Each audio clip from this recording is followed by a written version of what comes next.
Sir पहले तो ये बताइएगा कि आज पीटीआई की तरफ से 24 नवंबर की एक कॉल दी गई है कि एहतजाज करेंगे। आपको खुद भी याद होगा कि इससे पहले भी 3 से 4 मरतबा एहतजाज पीटीआई ने करने की कोशिश की, कभी लोग नहीं निकले, कभी लोग निकले तो उन्होंने कहा कि रुकावटें हैं। तो हुकूमत ने पहले हमेशा सियासी तौर पर इशू को टेकअप किया, लेकिन जब मामला हाथ से जाने लगा तब फिर सिक्योरिटी के एहलकारों को उतारा गया। इस मरतबा सर हुकूमत क्या प्लान कर रही है कि इस एहतजाज को, जिस तरह वो डी चौक में बैठने की बात कर रहे हैं, तो क्या अफोर्ड कर सकते हैं इस वक्त एज अ स्टेट कि वो विफाक में आए और फिर बिल्कुल लॉकडाउन कर दें सिचुएशन को? जी बिस्मिल्लाहिर्रहमानिर्रहीम। सना साहिबा बहुत शुक्रिया जी अपने शो में दावत देने का। देखिए ये तो अब पीटीआई का एक वीकली ही आप समझ लें एक तमाशा है, मतलब कि एक अटेंशन सीकिंग बिहेवियर है।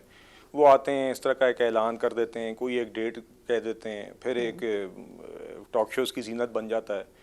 तो ये एक अटेंशन सीकिंग बिहेवियर है। मेरे लिए तो इस स्टेटमेंट की अब इससे ज़्यादा कोई अहमियत नहीं है।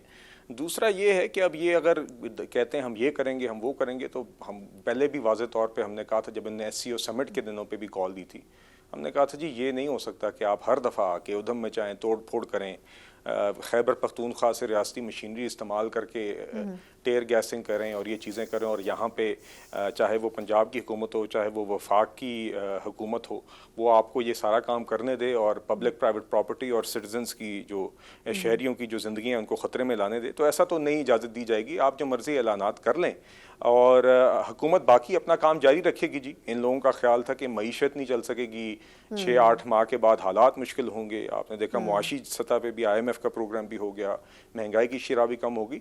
तो कहने का मकसद ये है जी कि बेशक ये 100 ऐलानात करें, मगर इनके ऐलानात की भी अहमियत अब कौम ने भी देख ली है। और मैं ये ज़रूर उम्मीद करता हूँ कि अगर कोई ऐसे ये फिर से निकलते हैं, अव्वल तो शायद देखते हैं निकलते भी हैं कि नहीं, निकलेंगे तो शायद खुद निकलें, वर्क फ्रॉम होम ना करें और आवाम को और कारकुनान को उकसा के आगे ना करें गैर कानूनी कामों के लिए, वर्क फ्रॉम होम ना करें। बिल्कुल सही।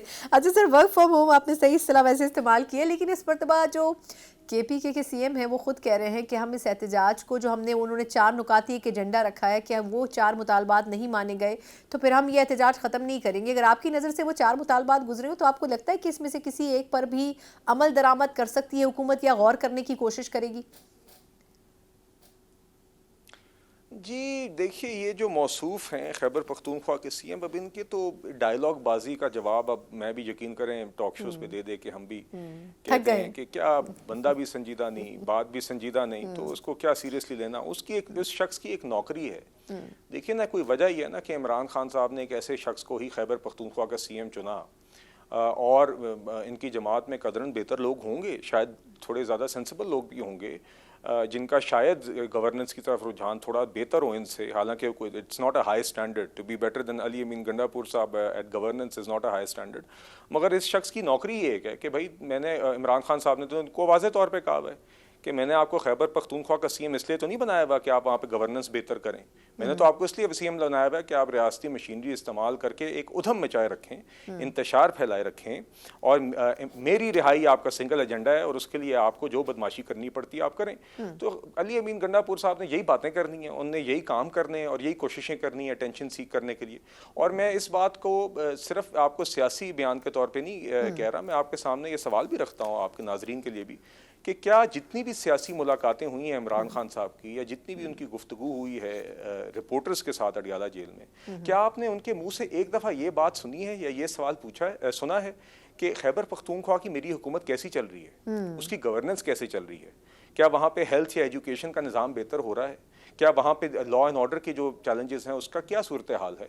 क्यों उनकी तरफ से इस अपनी हुकूमत की परफॉर्मेंस की स्टॉक टेकिंग नहीं की जाती, और हर दफ़ा सिर्फ जलसा, इंतशार, घेराव, जलाओ, या अपनी रिहाई के मुतालिक ही उनका फोकस रहता है। तो ये इस बात का सबूत है कि अली अमीन गंडापुर साहब को सिर्फ इस एक TOR के लिए उन्होंने इस नौकरी पे लगाया हुआ है। तो अली अमीन गंडापुर साहब ऐसी बातें करते रहे। लेकिन बिलाल साहब, माजरत सर आपकी बात काट रही हूँ, लेकिन अब सर आखिरी क्वेश्चन इस हवाले से वो ये कि अब KPK बहुत ज़्यादा स्ट्रेंथ फराहम करता था जब भी एहतजाज या इस किस्म की कोई रैली वो निकालने की कोशिश करते थे, हुकूमती मशीनरी भी वो इस्तेमाल करते थे।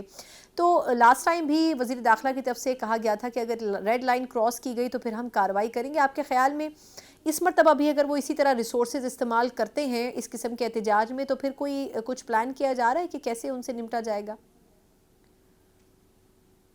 जी देखिए, प्लान इसमें तो प्लान की कोई बात ही नहीं है जी, बड़ा वाज़ेह एक कानूनी बात है। आप इस तरह की पिछली दफ़ा की तरह की आप बदमाशी करने की कोशिश करेंगे और एक कानून से हट के कोई काम करेंगे तो the law will come into action. Police भी हरकत में आएगी, लॉ एंड ऑर्डर भी हरकत में आएगा और बिल्कुल इस्लामाबाद के लॉ एंड ऑर्डर को प्रिजर्व करने के लिए, शहरियों को की ज़िंदगियाँ महफूज रखने के लिए, पब्लिक और प्राइवेट प्रॉपर्टी को महफूज रखने के लिए जो भी इकदाम ज़रूरी हैं वो रियासत बिल्कुल उठाएगी और उसको उठाने चाहिए।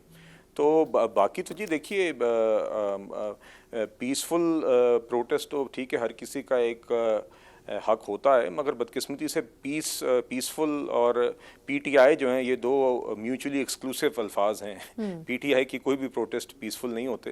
तो बहरहाल अगर तो कोई जिस तरह होता है इजाज़त लेके या कोई इंतज़ामिया के साथ कोई जगह तय हो जाए, वो एक अलग बात है। मगर अगर ये इस तरह के बुलंद दावे करेंगे और कहेंगे जी हम तो डी चौक पे आके बैठेंगे, जो मर्जी हो जाए और हम क्या क्या कर देंगे, तो फिर ऐसी बातें होंगी तो फिर लॉ एंड ऑर्डर तो प्रिजर्व करने के लिए रियासत को जो भी इकदाम उठाने की ज़रूरत है वो ज़रूर उठाएगी और उठाने चाहिए। बिल्कुल ठीक। अच्छा सर, ये फरमाइएगा कि 26th अमेंडमेंट एक बड़ी सक्सेस थी हुकूमत के लिए, जिस तरह कंसेंसस के साथ उसके ऊपर काम हुआ और फिर अमल दरामद हुआ, लेकिन अब खबरें ये भी हैं कि शायद किसी और नई मज़ीद तरमीम के ऊपर भी काम हो रहा है जो सपोर्ट करेगी 26वीं तरमीम के नुकात को भी।